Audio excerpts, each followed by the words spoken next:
It really is amazing how fast technology is moving these days, and how it just keeps running into these huge questions about what's right and wrong. Yeah, no, absolutely. It's a real collision point, isn't it? Totally.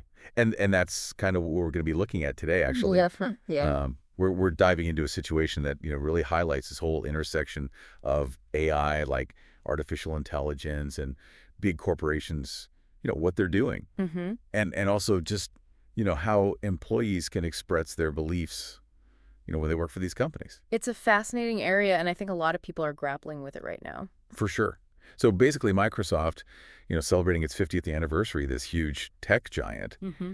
ended up right in the middle of a controversy that actually led to them firing some of their own employees. Yeah, a very public and controversial situation for sure. And we've got a couple of good sources to work with here, one from thedailystar.com and another from ABC News. Okay, great. So our goal today is to, really break this down, Right. figure out exactly what happened, how Microsoft reacted, and then, zoom out and see what this means for everyone. Like, what are the bigger lessons here? It's about going beyond just the news and kind of digging into the deeper context. Exactly. Yeah. So to start, like, where did this all begin? Well, it all started with a protest. Right. It happened right smack in the middle of Microsoft's big 50th anniversary party Wow. at their headquarters in Redmond, Washington on Friday, April 4th. What a time and place. I know, right? Talk about making a statement. Seriously. Right. So who kicked things off? Well, the first person to disrupt the event was a software engineer named Ibtihal Abu Saad. Okay. She interrupted the Microsoft AI CEO, Mustafa Suleyman, right in the middle of his presentation about Copilot. So this is like right at the heart of their AI work. Exactly. And she didn't hold back. What did she say? She basically accused Microsoft straight up of selling AI weapons to the Israeli military. And she said that this was powering genocide in the region. And she even cited a figure of 50,000 deaths. That's a serious accusation. It is. And you can imagine how charged the atmosphere became. Yeah, I bet. So how did Suleiman react to this? Well, surprisingly, maybe his initial response was actually pretty measured. Really? Yeah, he said, "Thank you for your protest. I hear you." Huh. It sounds like he was trying to de-escalate things. That's what it seemed like. But Abu Saad wasn't done yet. Oh, really? Yeah, she kept going. Okay. She reportedly said that Suleiman and all of Microsoft had blood on their hands, Wow. and then she threw a keffiyeh scarf onto the stage. A keffiyeh scarf. Yeah, it's a powerful symbol often associated with solidarity with the Palestinian people. Right. So that definitely adds another layer to this whole thing. Absolutely. And remember, this is all happening with people like Bill Gates and Steve Ballmer in the audience. Oh, wow. Yeah, that makes it even more significant. It does. It was a huge disruption to this carefully planned event. Totally. Yeah. So then what happened? Well, there was actually a second protester, too. Well, there was. Yeah. Another Microsoft employee named Vania Agrawal. Okay. She also interrupted the event a little bit later. So it wasn't just a one-off thing. No, it seems like there were multiple people who felt strongly enough about this issue to take action. Makes you wonder how widespread this sentiment was within the company. Right. It definitely raises some questions. So after the protest, like, what happened to these employees?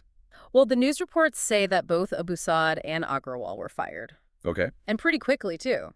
Really? How soon after? Well, Abu Saad found out on Monday during a video call with HR. A video call. That seems kind of cold, doesn't it? It does. It's not exactly the most personal way to deliver that kind of news. Yeah. So what about Agrawal? Agrawal's situation was a little different. She had actually already put in her resignation. Okay. But then on Monday, she got an email saying that they were terminating her employment 5 days earlier than her planned leaving date. So even though she was already on her way out, they still pushed her out faster. Exactly. Yeah. It seems that they wanted to make a point. Yeah, I could see that. Yeah. So what did Microsoft say about why they fired these employees?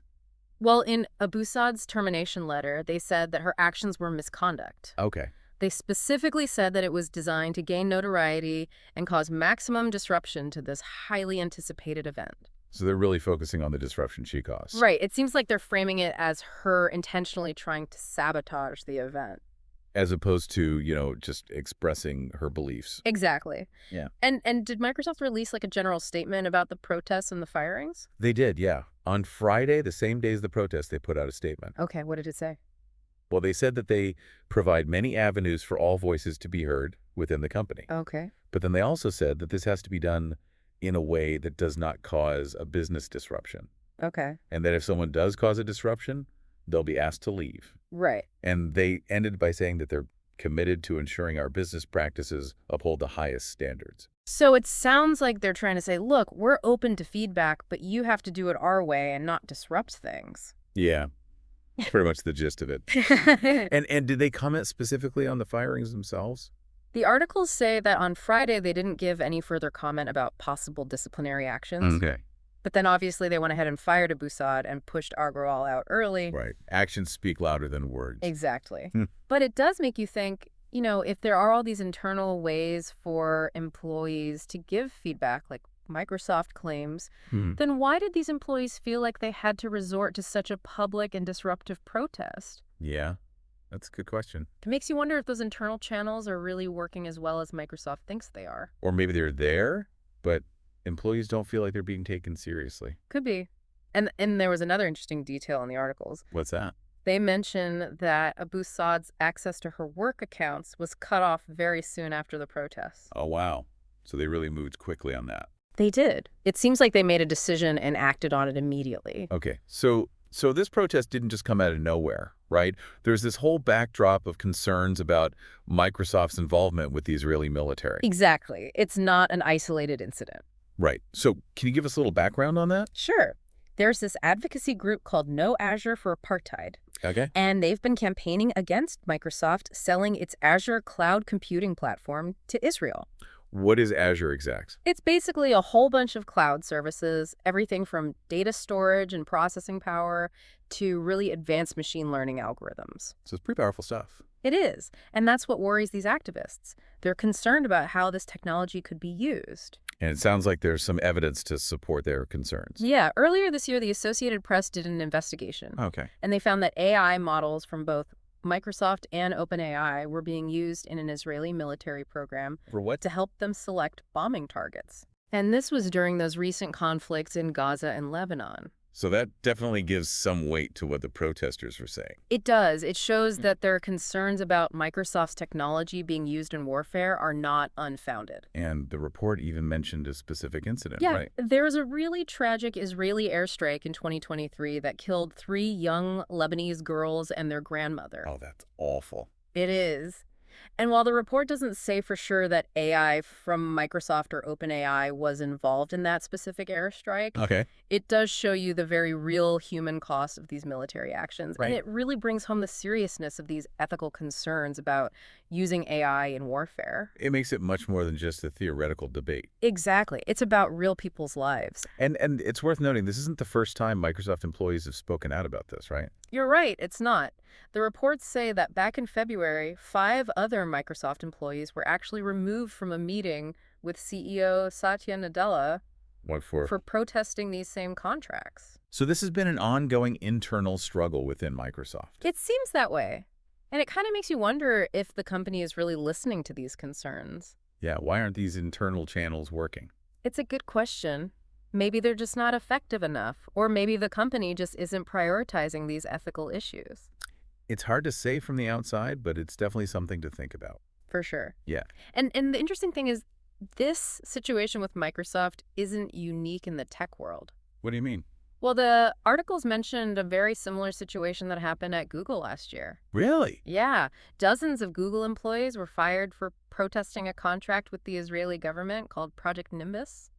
What was that about? It was a $1.2 billion deal to provide AI technology. And the Google employees protested this. They did. They held sit-ins at Google offices in New York and Sunnyvale, California. So they were pretty serious about it. They were, and they didn't just let it go after being fired either. What did they do? They filed a complaint with the National Labor Relations Board. To try to get their jobs back. Exactly. They took legal action. Wow. So it sounds like these issues are popping up at multiple tech companies. They are. And it's likely we'll see more of this as AI becomes even more powerful and widespread. Yeah. It's a trend to watch for sure. Mm-hmm. So just to recap what we've seen here, Right. we had a protest that erupted at a major tech company's anniversary celebration. Right. And it was driven by these really deep ethical concerns about their AI technology being used by the military. Exactly. And the company responded by quickly firing the employees involved. Mm-hmm. And they said it was because of their disruptive behavior. Okay. But this all happened against a backdrop of, reports about AI being used in military targeting Right. and previous employee activism on this very same issue. Yeah, it's not like this was the first time anyone had raised these concerns. Exactly. And we've seen similar situations happening at other tech companies like Google. It's definitely part of a larger pattern. Yeah, it really is. Yeah. So what does all of this mean? Well, I think it shows that there's this real tension right now between what tech companies want to do, their business objectives, and the ethical responsibilities that some of their employees feel. And how do you balance those two things? That's the big question. And then there's also this fundamental question of, how can employees voice their dissent within a company? Is there a right way to do it? It's hard to say. There's a lot of gray area there. Yeah, so it's not just a simple story about a corporate event that got interrupted. Not at all. Yeah. It raises some really big questions about the role of technology companies in the world. Especially in areas like defense and geopolitics. Exactly. Hmm. And it makes you think, where do we draw the line between employee activism, company policy, and these bigger societal considerations? Where does one end and the other begin? Right. It's really complicated. It is. And I think that's one of the big takeaways from all of this. We're seeing these incredibly powerful technologies being developed, and they're intersecting with global events and the very real beliefs of the people who are building them. And the people who are affected by them. Exactly. So it's not just about the technology itself. It's about the human side of it, too. And it's about asking ourselves some tough questions, Yeah.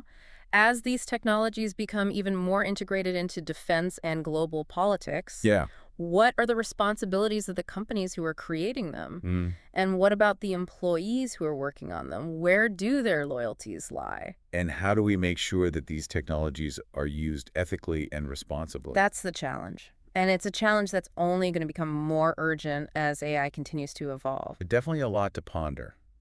I think we've given everyone plenty to think about, I hope so.